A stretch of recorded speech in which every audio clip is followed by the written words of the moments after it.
దరిద్రాలకు అనంత కోటి రూపాయలని కోట్లాది మంది జనం ఉన్నటువంటి భారతదేశంలో మోసం చేయడానికి చాలా సులభమైనటువంటి మార్గాల్లో చివరికి ప్రభుత్వ వ్యవస్థలను కూడా మోసం చేస్తున్నారు. జిఎస్టీ మోసాలు.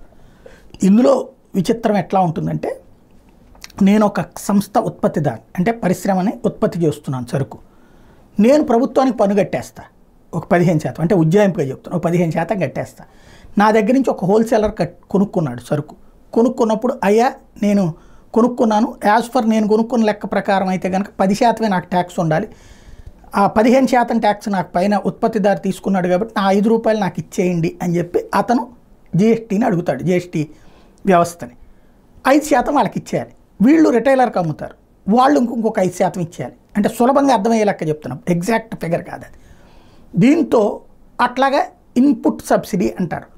పైన పన్ను కట్టేసిన దాన్ని ఎవరికి వాళ్ళు వెనక్కి తీసుకోవడం, డబ్బులు అక్కడ కట్టేసేది. దీంట్లో ఏం చేస్తున్నారు, సరుకే కొనకుండా కొన్నట్టుగా బిల్లులు చూపెట్టడం, డబ్బులు ఇన్పుట్ సబ్సిడీ డబ్బులు నొక్కేయడం. బోగస్ కంపెనీలు ఇట్లాంటివి వెలిసినాయి. జిఎస్టీ రిజిస్ట్రేషన్ అయి ఉంటుంది, అడ్రస్లో సంస్థలు ఎవరు ఉండరు. ఇట్లాంటి వాళ్ళ ద్వారా జరుగుతున్నటువంటి పెద్ద మోసాన్ని ఇప్పుడు కనిపెట్టినటువంటి జిఎస్టీ సంస్థలు ఇక పైన జిఎస్టీకి సంబంధించి ముఖ ఆధారితం అంటే ఫేస్ ఫోటోలు కూడా తీస్తారు. తద్వారా రాబోయేటటువంటి రోజుల్లో ఎవడన్నా మోసం చేస్తే ఆ ఫేసుల్ని బయట పెట్టచ్చు అనమాట. దాని ద్వారా పోలీస్ కేసులు పెట్టచ్చు. ఇప్పుడు మామూలు కేసులు పెట్టినా పోలీసులు ఎక్కడికి వెళ్ళి ఎంక్వైరీ చేయాలో తెలియట్లేదు.